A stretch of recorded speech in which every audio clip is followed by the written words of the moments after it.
I once visited the Tate Gallery in London for an exhibition of works by an 18th century British artist I'd not previously heard of. His name was Joseph Wright, and since that day, when I first came across him, I'm convinced that he's one of the best and most underrated painters of that century. In his paintings, Joseph Wright loved playing with light, including natural light emitted by the moon and the man-made light thrown off by industrial process or scientific experiments. He was among the first artists to deal seriously with the Industrial Revolution and modern science just then getting underway. One piece I remember clearly from the show is a work called The Alchemist Discovers Phosphorus. Finished in 1771, the painting shows a modern, that is to say 18th century, scientist working in a stylized laboratory that harks back to an earlier time. The laboratory architecture more than hints at a medieval setting, with high stone arched windows that suggest a church or perhaps monastery. Likewise, the figure of the scientist conjures up an image of magic and mystery, clad as he is in flowing robes, his bearded face lit up by some mysterious white light emanating from a glass vessel. Joseph Wright's portrayal of the alchemist at work at once fulfills the popular image of a magician and a man of science from a bygone era. But what we're witnessing in this painting is the discovery of phosphorus, the first element to be found after the ancients and unknown to them. Phosphorus was discovered only in 1669. Some 100 years after that, the start of the scientific revolution, and 400 years after the end of the Islamic Golden Age. And this painting alludes to some of the major themes I'm going to deal with in this lecture on alchemy and chemistry during the Islamic Golden Age. That includes the process of experimentation in pursuit of knowledge, which is to say, the start of the scientific method. To help us explore these ideas on a more human level, we'll also meet some great scientists who worked during the Islamic Golden Age, and we'll consider their impact and legacy in the West. But let's start with some definitions. In any scholarly, or indeed non-scholarly endeavour, the words we use are important. And it's important that everyone agrees on what those words mean, not least because of the context. Let's take the word scientist to start with. It seems so obvious, so clear, that it's hardly worth stopping to clarify. And yet the word scientist was never used during the course of the Islamic Golden Age, not once. In this literal sense, there were no scientists working in the Middle East between the 8th and 13th centuries. Such a pedantic or literalist approach isn't terribly helpful, however. For that matter, the word scientist wasn't used during the 14th to the 17th centuries either, which covers the European Renaissance. Again, such over-subtle reasoning would mean that we'd have to say that Copernicus, Kepler, Newton and Jenner, discoverer of the smallpox vaccination, weren't scientists. The word scientist wasn't used until the 19th century, when in June 1833, a young Cambridge scholar named William Whewell coined the term during a scholarly debate about what to call, well, scientists. But in spite of its being a modern coinage, we all know what a scientist is, right? It's a woman in a lab coat wearing eye protectors, carefully blending chemicals in the laboratory in an effort to create some new concoction, studying different reactions and noting the results in order to arrive at a conclusion that is demonstrable and repeatable. This is, of course, a limited and particular view of the scientist, hardly representative of what most people do whose work is covered by that very broad term, science. And yet, the work that takes place in laboratories around the world, whether mixing chemicals or not, remains an important aspect of scientific endeavour, not least in the field of medicine. With medicine in mind, what do you think of when I say alchemy? One of the most abiding meanings is surely the search for the philosopher's stone, an imaginary element that makes it possible to convert base metals, such as lead, into more precious metals, such as silver and gold. There's an old link between alchemy and medicine, insofar as another goal of many alchemists was to discover the elixir of youth, that magic formula that would give the holder long life and unbridled good health. These two pseudo-scientific searches to convert base metals into precious ones and for the elixir of life were at the heart of alchemy for many people throughout many centuries. These searches often included other elements that we don't associate with modern scientific methods, for example, magic, ancient and esoteric religious notes, and mythology. All of which explains why the word alchemy is today almost always understood in a narrow, negative, and in the modern meaning of the word, unscientific sense. And yet the word chemistry is derived from the earlier word alchemy, and in the past, apart from its more magical inferences, alchemy was another word for science. If we talk about the work of an alchemist or alchemical studies, it makes the chemist and chemical aspects of alchemy more obvious. And in this broader sense, alchemy had an important place in the development of modern science in the Islamic Golden Age and in the European Renaissance that followed it. This is important because it means that when we talk about scientists during the Islamic Golden Age, we have to understand that the experiments of early scientists contributed to the development of modern chemistry and medicine.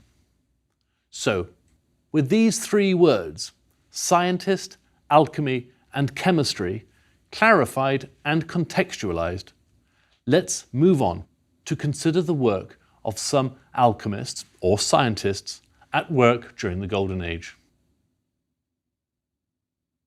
Abu Musa Jabir ibn Hayyan, born in the Persian city of Tus in about the year 720, is today, if he's known at all, typically referred to simply as Jabir, a part of his surname that's Arabic for the Comforter. Jabir ibn Hayyan worked in Persia and later Yemen in the last years of the Damascus-based Umayyad Caliphate, which lasted from 661 to 750.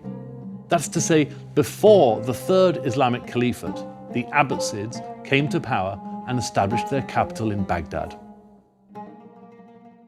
Now, I typically use the year 750 and the rise of the Abbasids as the start date of the Islamic Golden Age.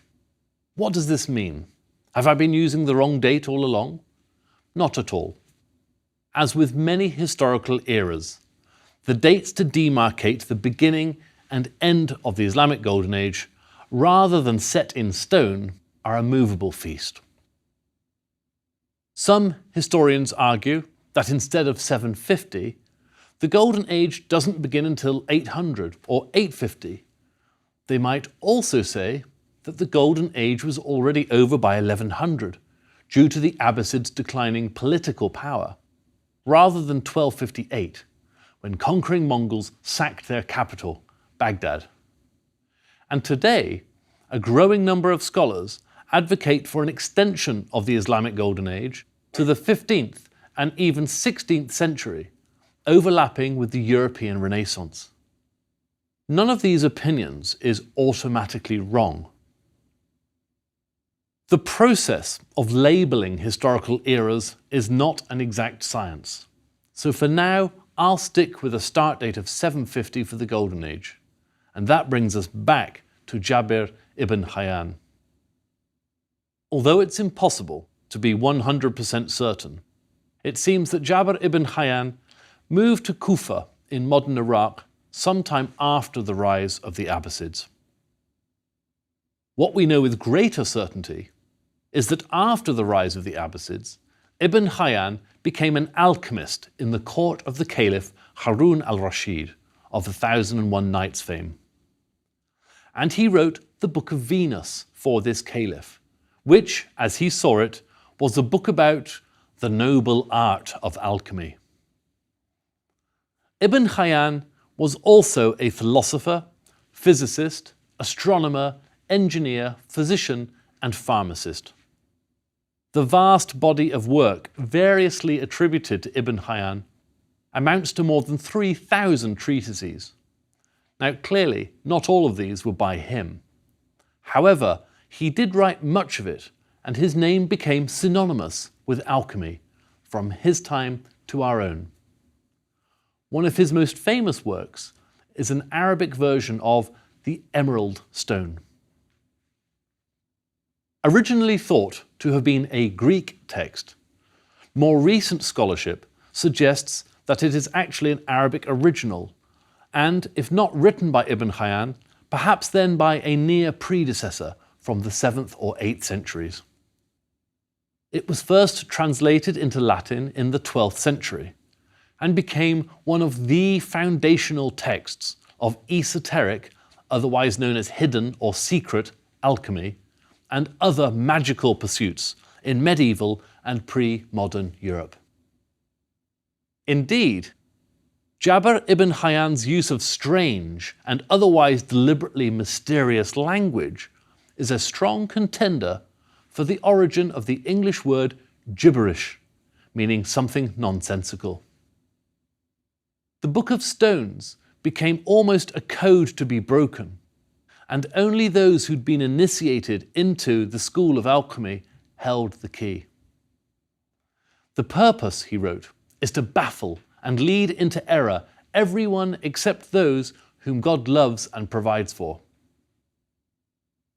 Much of Hayyan's alchemical studies were dedicated to pursuing the possibility of takwin, an Arabic word that means the artificial creation of life.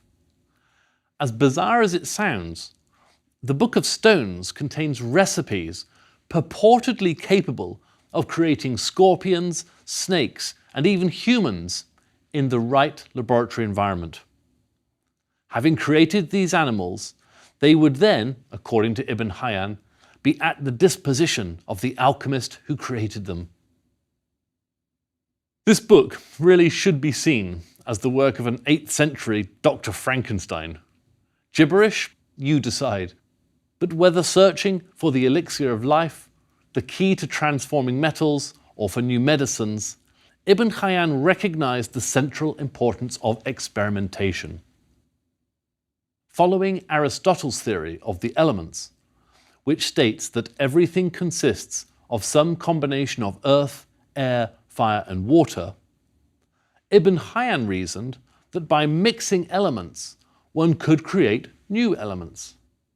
And as Ibn Hayyan himself wrote, "The first essential in chemistry is that one must perform practical work and conduct experiments. For he who does not perform practical work or does not conduct experiments will never attain any degree of mastery."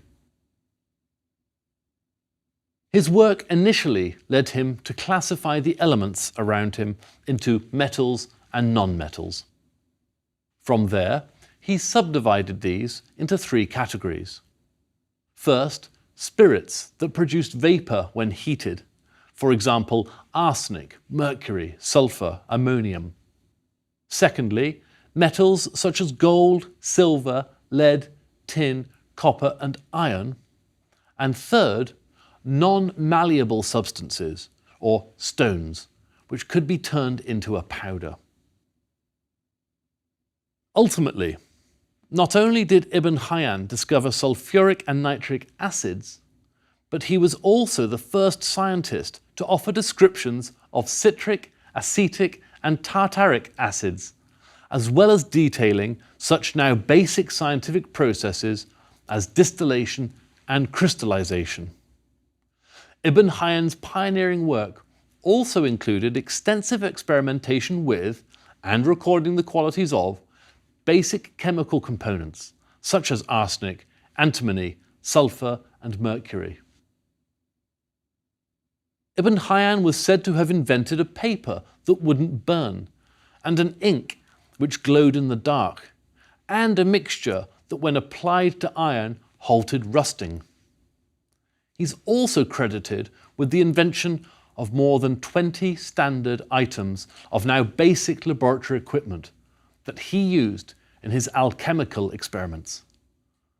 Among these I'll mention the alembic, which is a still consisting of 2 vessels connected by a tube, and the retort, a vessel with a downward pointing neck. Max Meyerhoff, the late Jewish ophthalmologist and historian of science who lived in Cairo, once wrote that Ibn Hayyan's influence may be traced throughout the whole historic course of European alchemy and chemistry. The writer and teacher Eric Holmyard argues in his History of Alchemy that Ibn Hayyan, for his work in developing the field into an experimental science, is just as important as the 17th century Anglo-Irish chemist Robert Boyle, who is famous for Boyle's law, which states that if the volume of a gas is decreased, the pressure increases proportionally. Now, I'd like to briefly mention some other names associated with alchemy and science in the Golden Age. Let's start with Muhammad ibn Zakaria al-Razi, or as he's known in the West, Raziz. The physician al-Razi was born in 854 in the Persian city of Rey, which is where his family gets its name. Today it's a suburb of Tehran, Iran's capital. Al-Razi moved to Baghdad as a young man and spent most of his working life there. So dedicated was Al-Razi to his work as a doctor that he is said never to have accepted payment for many a treatment. In addition to his work in medicine, Al-Razi also wrote extensively on philosophy and alchemy. His most famous volume, The Book of Secrets, became standard on the shelves of medieval European alchemists after it was translated into Latin. Al-Razi was an early proponent of experimental medicine and the ceaseless pursuit of new medicines. His interest in alchemy, too, was always about 2 distinct searches. One for the philosopher's stone, that imaginary element that supposedly made possible the conversion of base metals like lead into precious metals like silver and gold. And 2, the development of more effective medicines. Both were serious scientific pursuits, not magic, as Al-Razi saw it. His practice of forgiving or forgetting many payments for his medical practice led some critics to suggest that if he was so generous with his time and knowledge, surely it must be because he'd already discovered how to make gold. Al-Razi also advanced the work started by Ibn Hayyan in categorizing and classifying observable and verifiable facts about chemical substances, including their reaction under experimentation, along with the apparatus used in this process. And he developed a classification of minerals into 6 groups.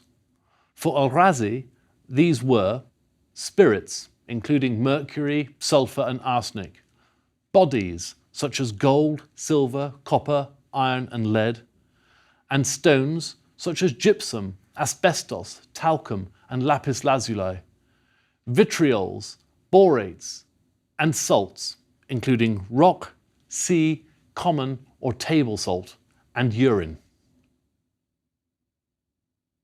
Al-Razi returned from Baghdad to his birthplace in Rey later in life and died there in 925. Now, not everyone believed that the search for the philosopher's stone was a practical or even possible pursuit. One important critic was the 9th century mathematician Abu Yusuf Yaqub al-Kindi, known as the philosopher of the Arabs. Although al-Kindi also considered himself a keen alchemist, he was skeptical of the pursuit of converting base metals into gold, seeing it as impossible and thus a waste of time.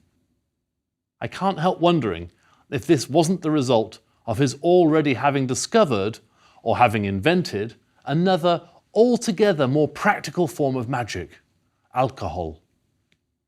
Yes, Al-Kindi is credited with being the first man of science to distill alcohol.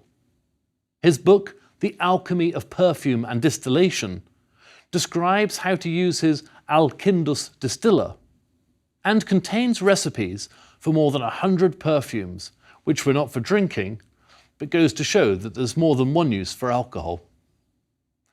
Al-Kindi's experiments saw him deriving spirit alcohol, that's any drink with an ABV or alcohol by volume of 20% or higher, through the distillation of wine, thereby creating an early form of brandy, purely for medicinal purposes, of course. So anyone who enjoys the water of life in any of its forms might one day think about raising a glass to Al-Kindi.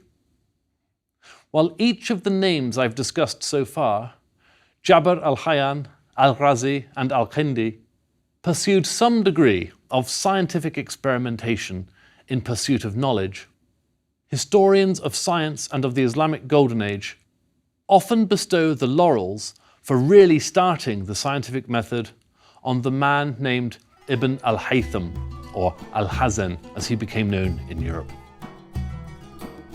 Al-Haytham spent most of his working life in Cairo, where he died in 1040.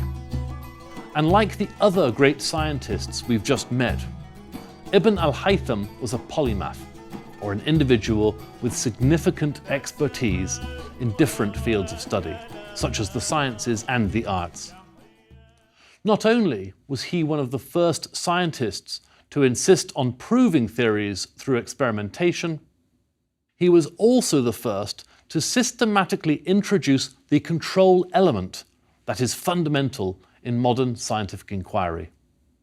The control, also known as the scientific constant, is that element in an experiment that remains the same and around which the state of changes in other parts of the experiment are thus measured.